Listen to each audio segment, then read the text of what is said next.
having us here with this incredible people and amazing work. I'm gonna start sharing my screen now. Can you see it? Yes. Okay, great. So we're at FabLabs, and we're gonna start talking about how we got together and start working. This is one of the oldest pictures I found of me and Carmen. I think we were getting ready for Fab 10's opening show, and Carmen was showing her thesis project, which was a dance with the kuka.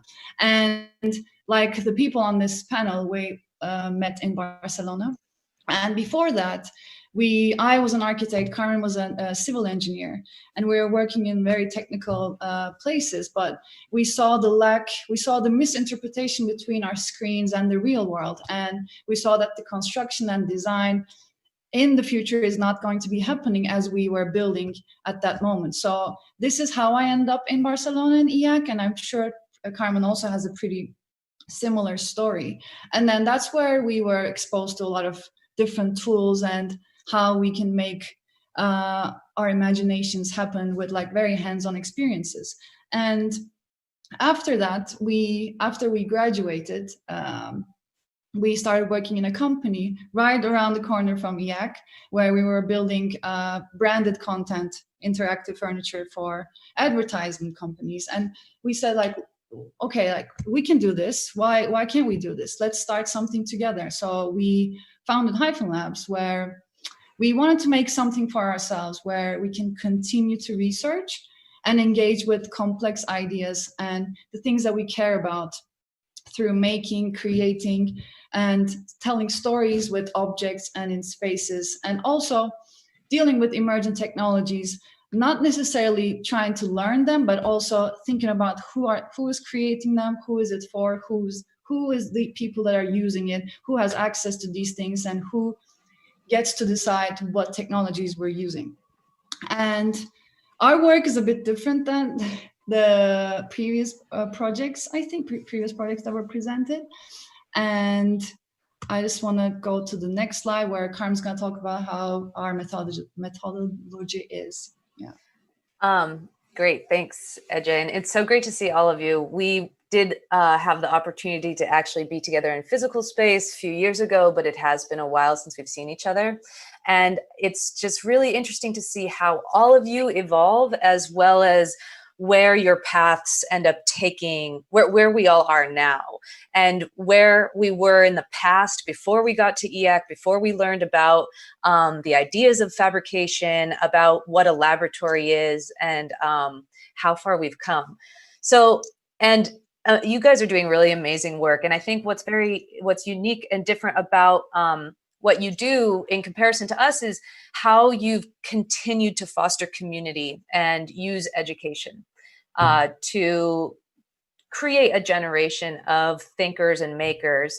And what we're trying to do is we're trying to inspire them by creating, we saw that with the Fab Labs, we went to school in Barcelona, and we saw that there were Fab Labs all over the place, but as amazing as they are, there really didn't seem to be like there was space for us, space for girls specifically, who could, all of the people who were manning machines, even they were men, they were from pretty like Euro Western educations, and we wanted to create something that was like pretty women led, which is why we created a FABlabs. And what we found in our work is we wanted to talk about a design language really quickly about what, looking back over the past few years, how are we creating? And so what we're trying to do is look at translation. Ece comes from Turkey, I come from Mexico and the United States, yet we work with people from all over the world, and we try to translate between our different realities and our different customs and cultures while honoring them.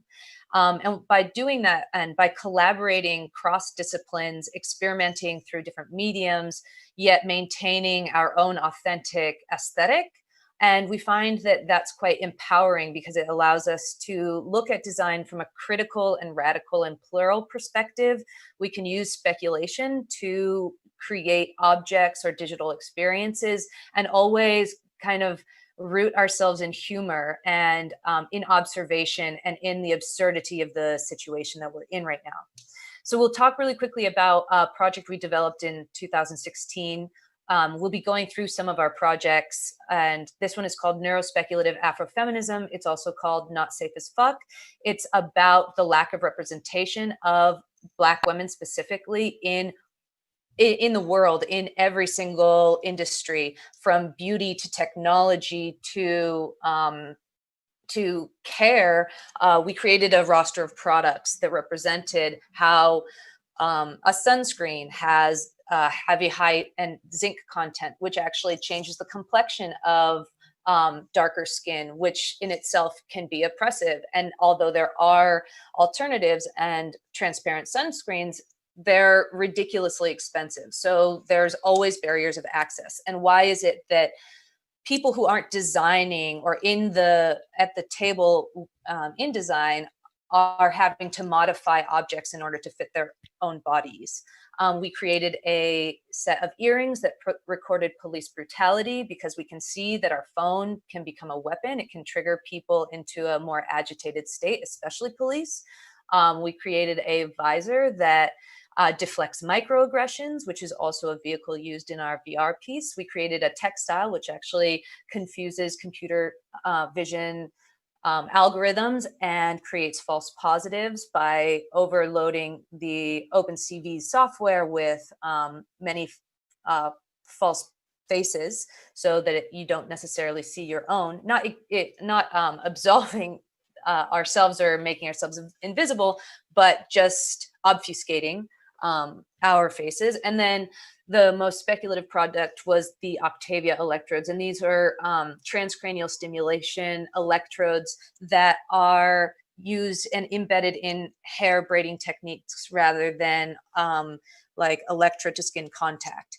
This is where our VR experience happens, is in a virtual neurocosmetology lab where you actually embody one of the characters. And we found that in trying to make a VR game, there were only very stereotypical representations of Black and brown women. So we needed to create our own women that existed in tech, that weren't hypersexualized, that weren't any like GTA style design. Can you go to the next one? Yeah, so we had looking at hair, looking at like style, looking at how do you create, and we were partnering and collaborating with Black women through this project to create a version of GTA was Grand Theft Auto, by the way, which has like very stereotypical representations of individuals. To create a link between the present and the physical space and the virtual space, we created a virtual reality experience. You can see in the next slide that when you go into the virtual world, you engage in something that like defies our physics, right? What is interesting about VR? It allows us to go beyond the constraints of the present. It allows us to break from the shackles of the colonized mind that we have. And so in our physical space, we would invite you into a salon style, and then in the digital space, you would experience that, as well as how do we exchange knowledge and culture. Anyway, we're trying to go really fast because we know we have a limited amount of time. Beyond that, we then went to, we actually started being represented by a production company, because as artists and hybrids coming from engineering and from architecture, we found that we really need to have two branches of work, one in a commercial side and one in an artistic side. And so we partnered with Missing Pieces, and Edge will talk about this. And I'm just gonna play a very quick video first.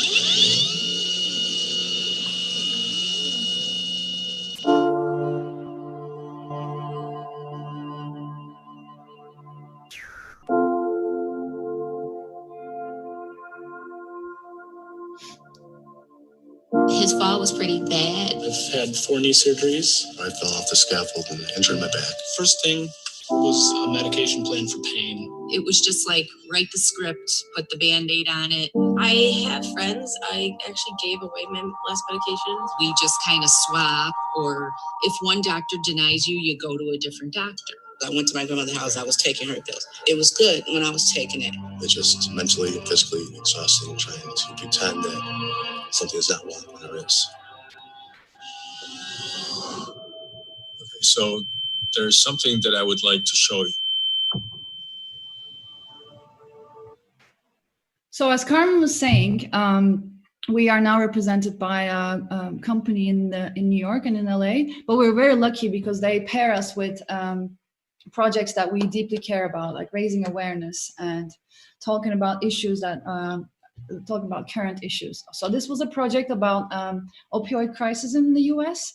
Each year, actually in 2016, 22,000 people died because of opioids, prescribed opioids that has been given by a doctor to you. And they wanted to create this space where people can come and talk about the people that have lost their loved ones, their family members, and the other people that can come and learn about this issue that is impacting a lot of people. And what they wanted to do is make this memorial wall, which consists of 22,000 individually carved faces of the ones that we lost to the opioid overdose. And we wanted to put it in this infinity room where the physical part is depicting the people that have died directly from these pills.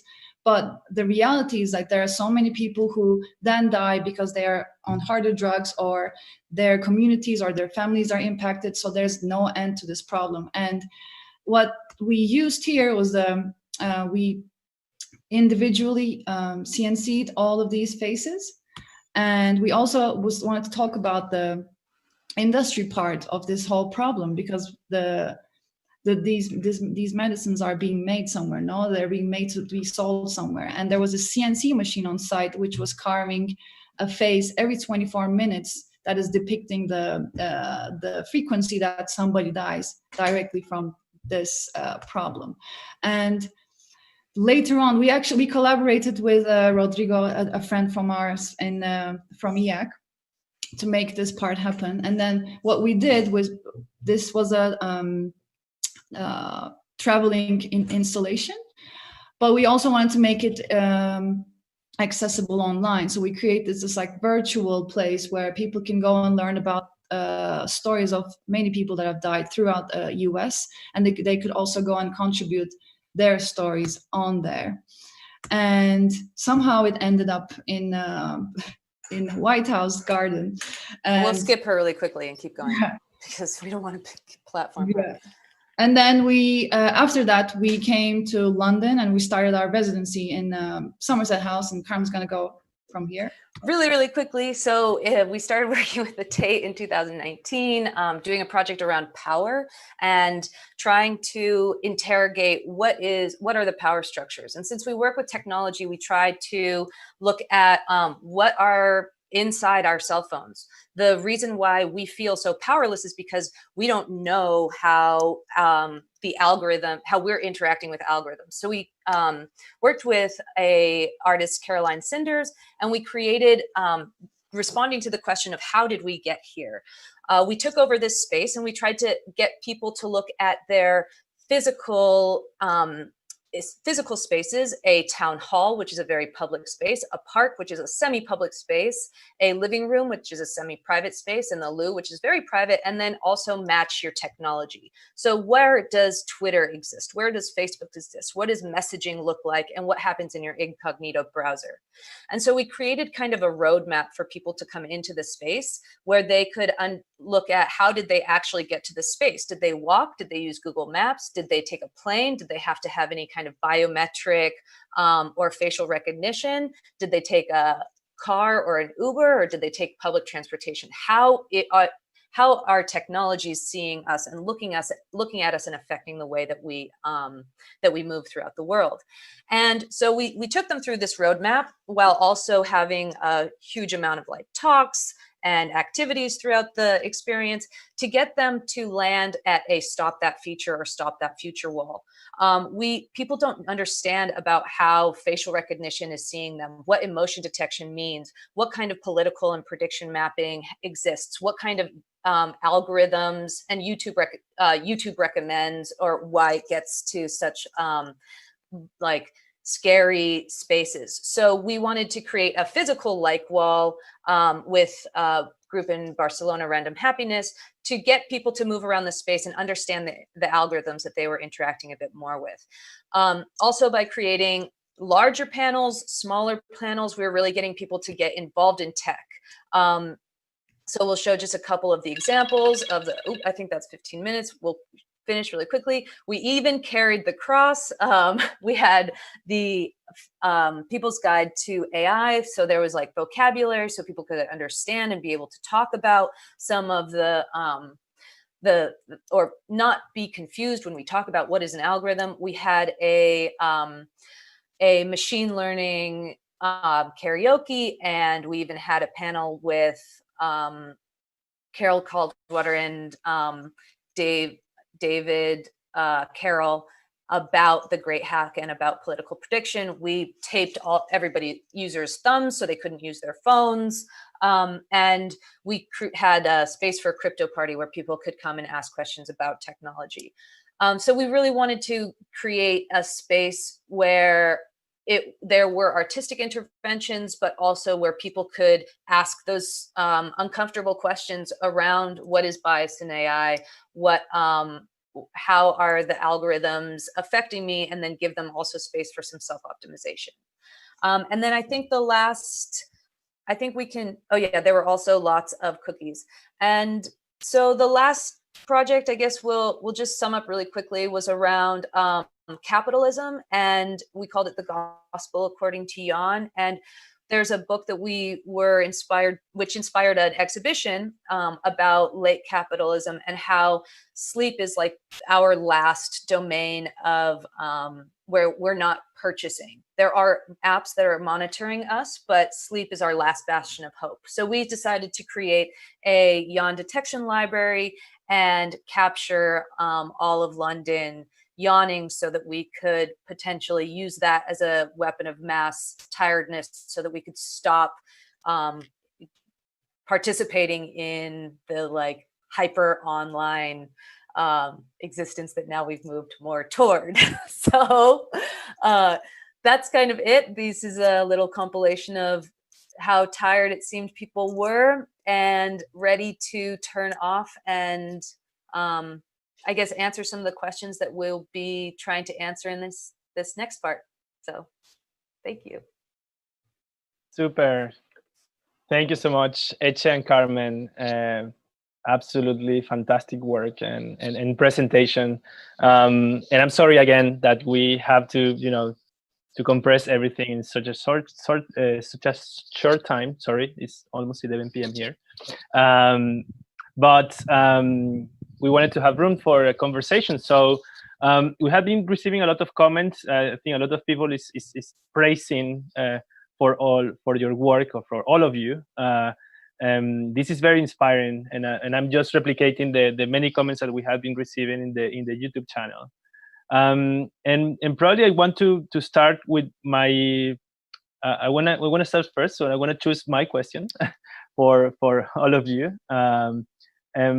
And that will be related with, I think it's topics that we were talking earlier with Ron and Felencia, about the hybridization and the opportunities that we have through hybridization, especially in these moments in which polarizing views are trying to actually do the opposite, and go back, to issues related with identity, for instance, national identity, related to race, with gender, in order to separate and isolate in groups instead of merge and connect and understand that actually we are part of a quite hybrid world, also from the cultural point of view, even more. I wanted to know, I want to take it from that to take it to the way in which you express your work. And probably, Carmen and Eche, you are you can be considered kind of a techno activists, right? And in a more critical way. And you correct me if I'm wrong. I'm going to provoke here something. And then, Tomas, Alejandro, and Robert, you have been working. Maybe you're doing activism as well, but you're still like somehow in that boundary in which you cannot be that unpolite as Carmen and Eche can be, let's say, or politically correct. Let's say you can be politically incorrect according to the establishment. So what is that boundary? When you break it? When you start to have like to make your voice louder and say, you do the F word, and you say a very strong message to your work, or where how that process you think that happens in your work, especially. Anyone go first, and if you understood my question. You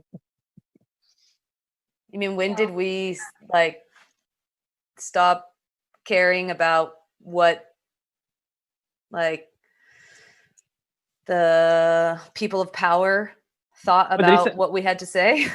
Yeah, but this is extra motivation, I guess, like to dismantle or to raise our voice about something that we find unfair, right? Mm-hmm. And then you use your work to raise that voice. Mm-hmm. I mean, I think it comes from not depending on the main avenues of like consumption and of payment, and like as we'd mentioned, like we collaborate with people from all over the world that have different networks and different access to different things, but who've always been told, and ourselves too, always been told that what we're doing is unnecessary and that it's insignificant.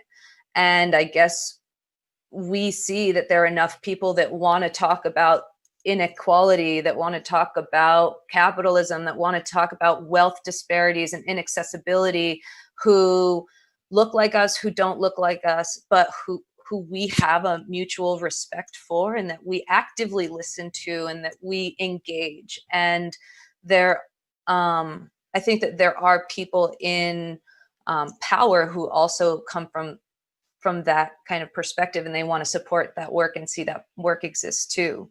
But it does mean that there's a lot of doors that are closed to us because we don't have necessarily a return on investment model for something. When you have the beauty industry, which is a $6 billion industry, yet it's not owned.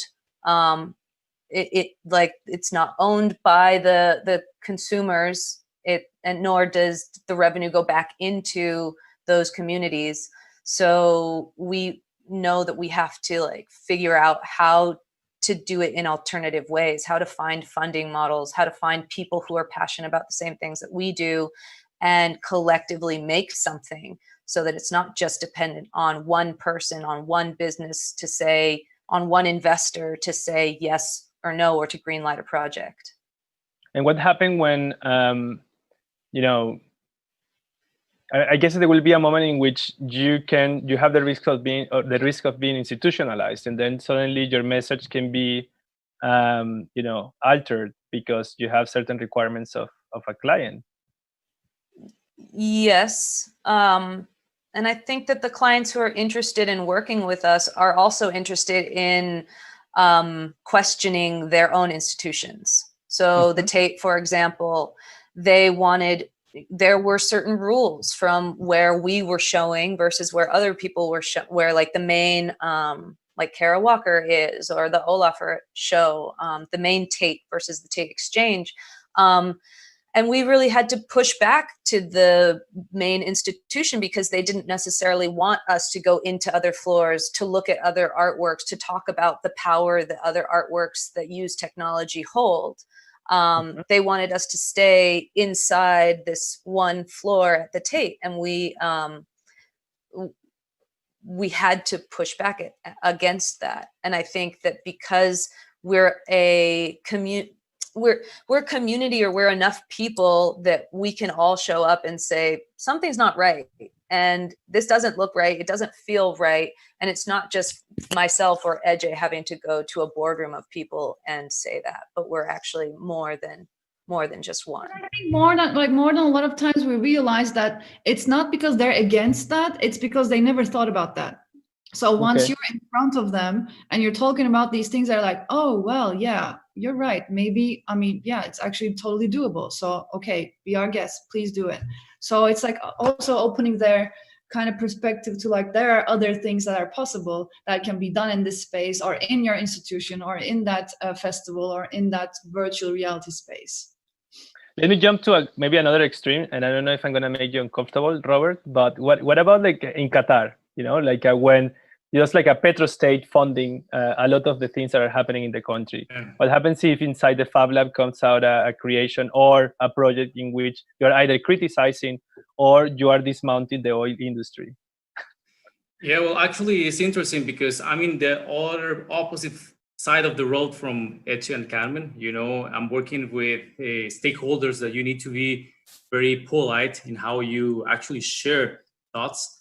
But something that I have in common with Carmen and Eche is actually how those companies are looking for a change. I think there's something interesting, which is, okay, we have a culture, of course, we have values. We have, in this case in Qatar, we have a religion that is very important for them, but they're looking for something that can achieve an extra mile goal, right? And something we found is that, for example, when I came for the first time, the main challenge was that here everything is very theoretical. So even in universities, people, they know a lot about theoretical things, but they don't know how to put in practice. So this was like a call for community that, okay, guys, we're looking for how we can make things.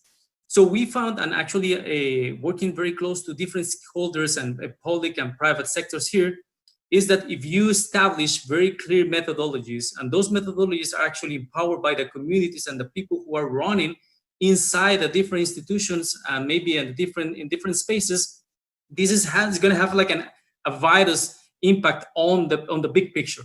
So having said that, what I'm trying to achieve with this comment is that there's ways to raise your voice, right? And sometimes it's not about the words you say, it's how you show the work you're doing and how that work actually showing through actions that a huge and a positive impact can be made, even if you need to be respectful with different cultures and different way of thinking. So yes, actually this is a part of my experience. Okay. Tomás, Ale, you want to jump into comment? Yes. I think that this questions the idea of leadership, no?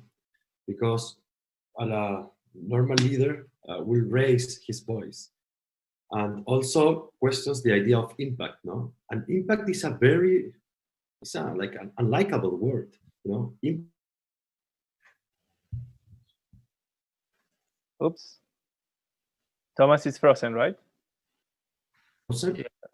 Yeah, now you're not.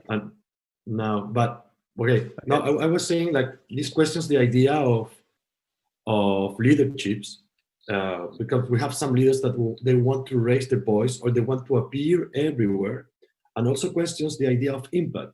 I was saying that impact is a not very good word, because it means like the crash in between an element into another surface. So we're talking about crashing, we're talking about impact. So I think that nowadays, in order to make and build futures, we need to do things differently. We need to connect wires that are not connected. And that's why I really think that reading the context, it's a key thing. But what a regular leader will do, they will appear with the solution. No? They will show you something, a problem, and they will just appear with the solution because they want to appear. But if we talk about the new type of leadership that we need, is like instead of building solutions, we need to build images in people's minds, so everyone can be involved. So everyone can feel like projected in the idea that you're proposing them, or the general idea of the general, let's say, opportunity that you're seeing. So it's not. And everyone needs a chance to be a leader too, I think. Right. Exactly. And that's what I mean with decolonizing design and digital fabrication. So they must be. They are building the solution. So in my case, as an architect, I mean like, hey, how do you coordinate those flow of energy in between people? How do you coordinate them? And probably design is not the solution. Design is an intervention. No? So I think that these really questions that you have impact and leadership. So how do you raise your voice? You don't raise your voice. You raise the people's voice. You know, you just present them, let's say, the image of the collage of the connections that he's not seeing. And then the rest, you give them the platform, you give them the tools, so so those people can, or the community can develop their own solution. So it's a complete mindset, I think. Actually, I have a feedback on that, Tom, because I read in a book something very interesting about the different kind of leaders that you can find. Some of them are called builders, or some of them are called climbers, right? So it's also which kind of leader you are. You're a climber, that it doesn't matter what actions you do just to get on the top, or actually you're a builder who are making the foundations for the people to raise the voice, as you mentioned. So yeah, I just want to share that because it was a very interesting meaning. And when I read that, I was like, okay, which kind of leader I want to be, and how my actions are proving that as well. Ale? Yeah, no, I agree with this thing about leadership, but I also think it comes down again to the context. One example is this installation we did, the synesthesia, the biofabrication thing we did.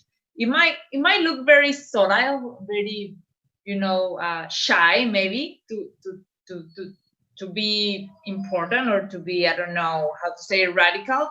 But the day we inaugurated that expo, the president had a press conference saying that he was against GMOs, and people relate GMOs to genetic engineering.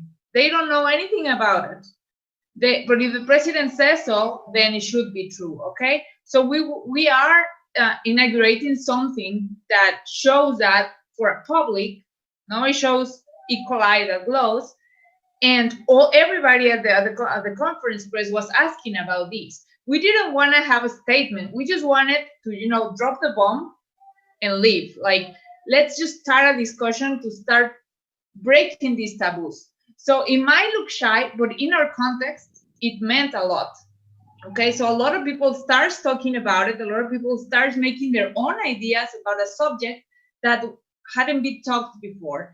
So I don't consider myself an activist, but I do like to have these attitudes when you make people want to know more about a subject and create their own opinions on it.